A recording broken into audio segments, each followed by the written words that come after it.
warahmatullahi wabarakatuh. Hari ini saya berada di Dinas Perikanan Provinsi Kalimantan Tengah, yang mana hari ini kita melihat sampai sejauh mana perkembangan Dinas Perikanan dalam budidaya pengelolaan untuk ikan air laut maupun air tawar yang ada di Kalimantan, khususnya Sukamara dan Kabupaten. Demikian informasi yang kami dapat.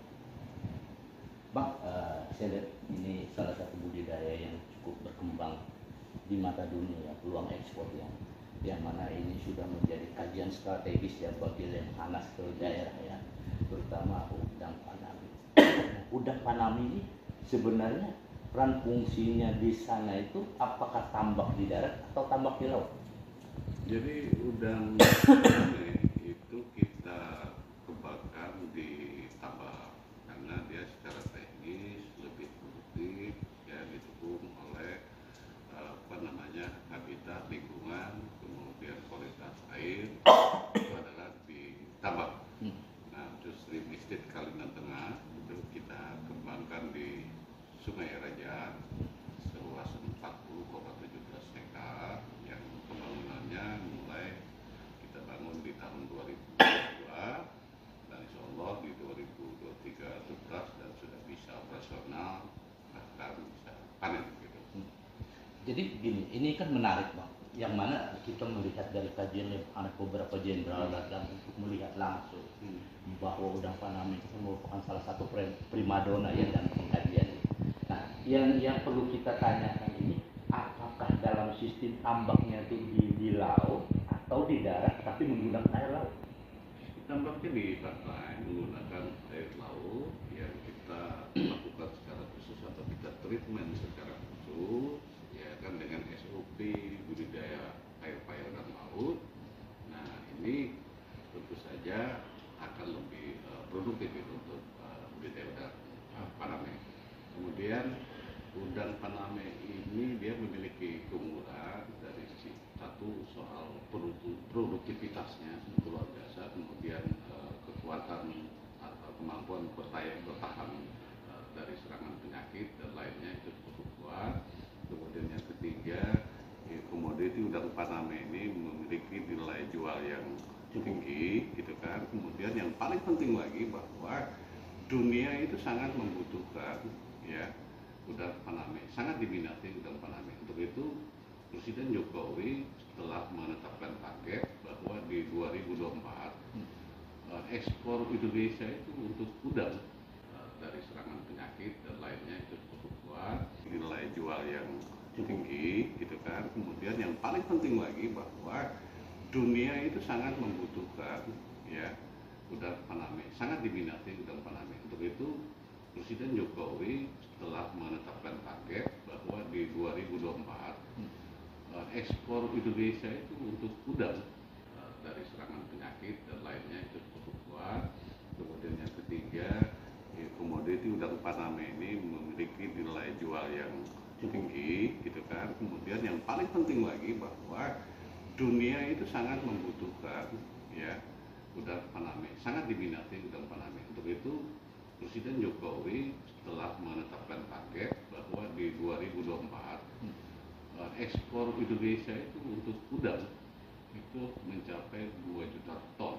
Nah, untuk itu Kalimantan Tengah harus mengambil bagian untuk bisa berkontribusi terhadap ekspor nasional itu.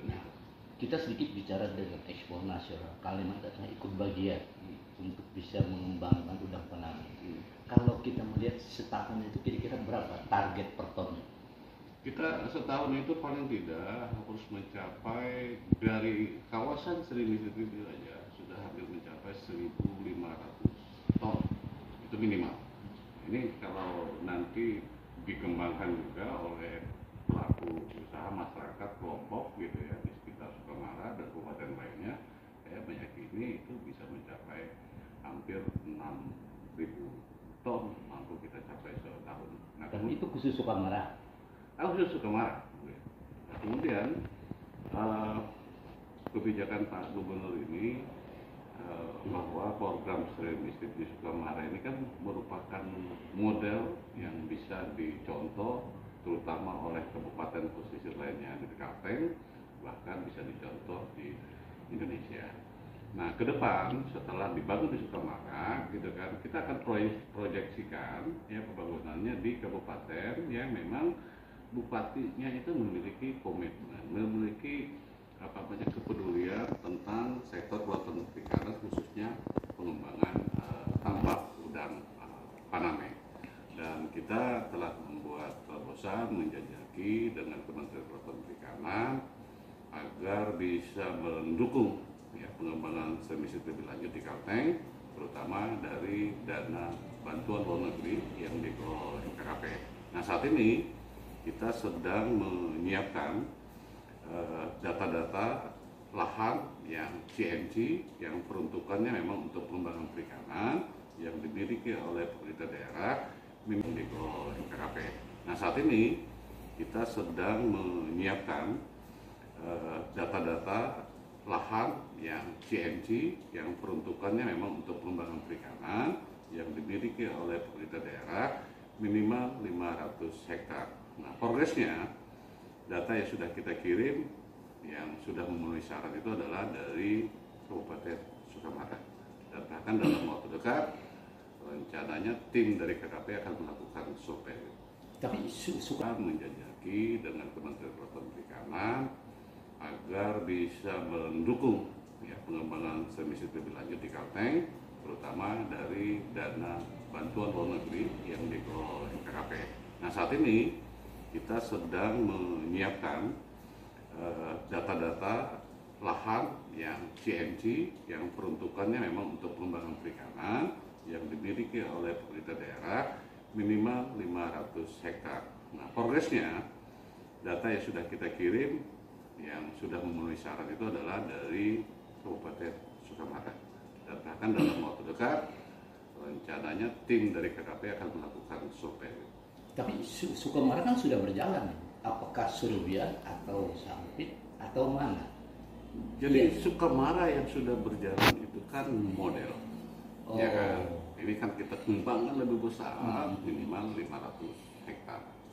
Oke, kemudian juga kita akan proyeksikan di Kodim dan di Surya, mudah-mudahan mereka dalam waktu yang tidak terlalu lama mampu memenuhi data-data yang diminta oleh pusat untuk dilakukan survei, ya kan, ke pemenuhan ya, persyaratan secara teknis ataupun juga tentang kelanjutan ya, dari pembangunan itu. Nah, kalau kita bicara Sukamara itu yang sudah terrealisasi berapa ekor? Pembangunannya saat ini kita progresnya jalan masuk dan jalan produksi sedang berjalan. Kemudian juga pembangunan bangunan-bangunan pendukung seperti kantor, asrama juga sedang dibangun. Nggak luasan kawasannya yang 40 yang sudah dibangun itu untuk yang sering estate-nya gitu ya. Ini sedang berproses. Dalam model itu sedang berproses. Oh, sedang berproses. Nah, artinya dia kan sudah mempunyai master plan, artinya yang mana desain perencanaan ke depannya yang akan berjalan. Mungkin lahan mereka yang sudah terbebaskan, yang punya hak CNT gitu ya. Nah, itu berapa hektar? Sebentar, saya belum paham lagi, bisa menangkap ini. Jadi yang pertama saya jelaskan ini, kalau yang di kawasan 40,7 ini sedang berproses. Dalam model itu sedang berproses. Oh, sedang berproses. Nah, artinya dia kan sudah mempunyai master plan, artinya yang mana desain perencanaan ke depannya yang akan berjalan. Mungkin lahan mereka yang sudah terbebaskan, yang punya hak CNT gitu ya. Nah, itu berapa hektar? Sebentar, saya belum paham lagi, bisa menangkap ini. Jadi yang pertama saya jelaskan ini, kalau yang di kawasan 40,17 hektar, puluhan hektar lebih gitu kalau kita jumlahkan. Jadi hanya sebatas di bawah 100 hektar gitu ya. Dalam waktu tahun ini saya pikir itu bisa mencapai 100 hektar lebih. 100 hektar. Karena itu banyak masyarakat yang tertarik untuk menginvestasikan modalnya untuk berusaha di budidaya tambak udang Paname. Kan ini kan menggiurkan. Jadi investasi dalam tambak udang Paname ini ya, artinya menggiurkan. Sehingga masyarakat itu sudah mulai berubah pola ya. Dalam waktu yang tidak terlalu lama mampu memenuhi data-data yang diminta oleh pusat untuk dilakukan survei, ya kan, ke pemenuhan ya, persyaratan secara teknis ataupun juga tentang kelanjutan ya, dari pembangunan itu. Nah, kalau kita bicara Sukamara itu yang sudah terrealisasi berapa ekor? Pembangunannya saat ini kita progresnya jalan masuk dan jalan produksi sedang berjalan. Kemudian juga pembangunan bangunan-bangunan pendukung seperti kantor, asrama juga sedang dibangun. Nggak luasan kawasannya yang 40 sudah yang sudah dibangun itu untuk yang sering istitutnya gitu ya. Ini sedang Model. berproses. Dalam model itu sedang berproses. Oh, sedang berproses. Nah, artinya dia kan sudah mempunyai master plan, artinya yang mana desain perencanaan ke depannya yang akan berjalan. Mungkin lahan mereka yang sudah terbebaskan, yang punya hak CNT gitu ya. Nah, itu berapa hektar? Sebentar, saya belum paham lagi bisa menangkap ini. Jadi yang pertama saya jelaskan ini, kalau yang di kawasan 40,17 hektar, puluhan hektar lebih gitu kalau kita jumlahkan. Jadi hanya sebatas di bawah 100 hektar gitu ya. Dalam waktu tahun ini saya pikir itu bisa mencapai 100 hektar lebih. 100 hektar. Karena itu terus banyak masyarakat yang tertarik untuk apa istilahnya itu menginvestasikan modalnya untuk berusaha di budidaya tambak udang faname. Kan ini kan menggiurkan. Jadi investasi dalam tambak udang faname ini ya, artinya menggiurkan. Sehingga masyarakat itu sudah mulai berubah pola ya. Yang mana di saat harga sawit sudah melorot dengan tidak stabil, ada peluang pesisir mereka guna. Hanya tinggal pembinaan. Tahun ini saya pikir itu bisa mencapai 100 hektar lebih. 100 hektar. Karena itu terus banyak masyarakat yang tertarik untuk apa istilahnya itu menginvestasikan modalnya untuk berusaha di budidaya tambak udang faname. Kan ini kan menggiurkan. Jadi investasi dalam tambak udang faname ini ya, artinya menggiurkan. Sehingga masyarakat itu sudah mulai berubah pola ya. Yang mana di saat harga sawit sudah melorot dengan tidak stabil, ada peluang pesisir mereka guna. Hanya tinggal pembinaan dari Dinas Perikanan itu sendiri. Ya. Nah, tapi Dinas Perikanan sampai sejauh mana pembinaannya kepada masyarakat yang saat ini kan pesisiran itu kan banyak, Pak. Bukan hanya pada konteks di wilayah yang mau dikerjakan saja, tapi yang lain juga mereka berharap. Nah, Kita apa langkah-langkahnya? sudah melakukan pembinaan-pembinaan misalnya terkait dengan soal hama dan penyakit. Ini sangat penting. Jadi kita pastikan setiap bulan ya kita pengambilan sampel agar hama penyakit termasuk virus ya, untuk apa namanya komoditi yang dibudidayakan terutama udang dan ikan gitu ya, itu tidak mewabah di Sukamara. Itu yang pertama. Nah, tapi sekarang yang menjadi mewabah penyakit udang itu penyakit apa? Itu namanya APHND ya, itu kawasan. Nah itu sudah kita pastikan ya virus APHND itu tidak ada masuk di Sukamara. Kemudian yang kedua, fungsi profesi kita Sebentar, Pak. Sedikit ini menarik sekali. Kalau dari artinya virus ya dikatakan tadi ya virus, itu menyerang kepada manusia atau kepada udang itu sendiri? Kepada udang ya. Oh, kepada udang. Ya, supaya jadi ada salah udang, informasi. ya. Jadi virusnya itu virus udang, ya kan. Apabila itu menyerang dan suatu kawasan tambak, apabila tidak terkendali karena biosecurity sangat lemah, ini akan menyebar ke tambak-tambak lainnya. Bahkan itu bisa satu kabupaten itu gagal panen. Itu melewati udara atau sirkulasi air atau bagaimana, Pak? Itu bisa melewati air, bisa melewati apa namanya benur.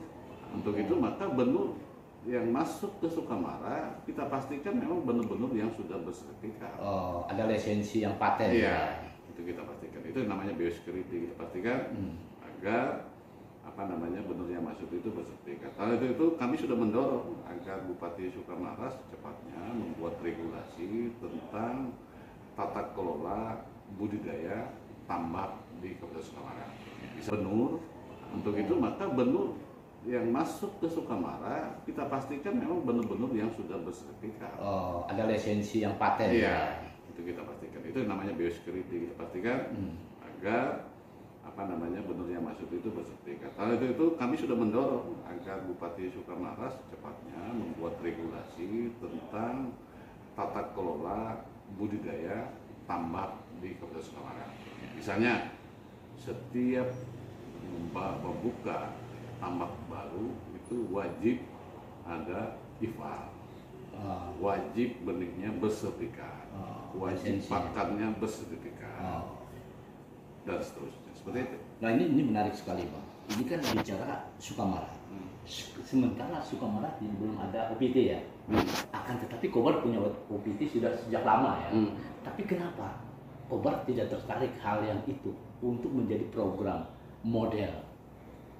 Ini kan tergantung dari prioritas ya, perencanaan program masing-masing daerah.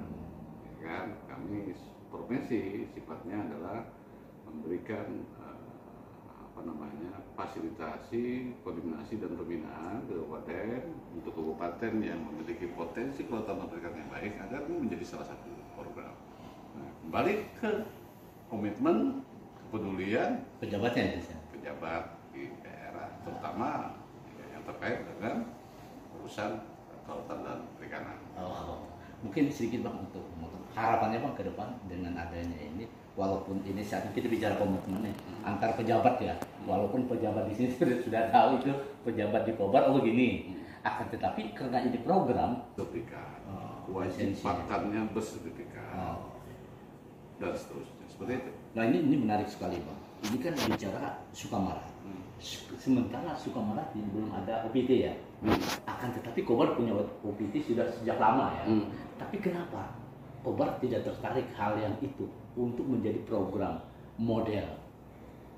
Ini kan tergantung dari prioritas ya, perencanaan program masing-masing daerah. Ya kan, kami provinsi sifatnya adalah memberikan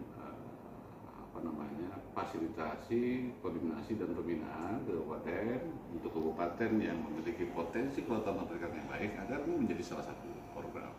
Nah, kembali ke komitmen kepedulian Pejabatnya itu. pejabat di daerah, terutama yang terkait dengan urusan kelautan dan perikanan.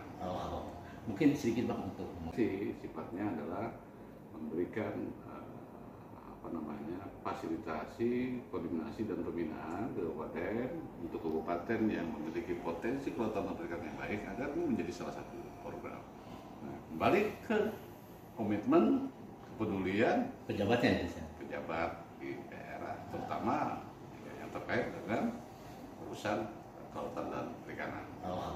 Mungkin sedikit Bang untuk harapannya Bang ke depan dengan adanya ini, walaupun ini saat ini kita bicara komitmennya antar pejabat ya, walaupun pejabat di sini sudah tahu itu pejabat di Kobar begini, akan tetapi karena ini program, suka tidak suka, komitmen tidak komitmen, paling tidak didorong untuk memberikan satu arahan yang memang betul-betul bisa mengembangkan seperti Sukamara.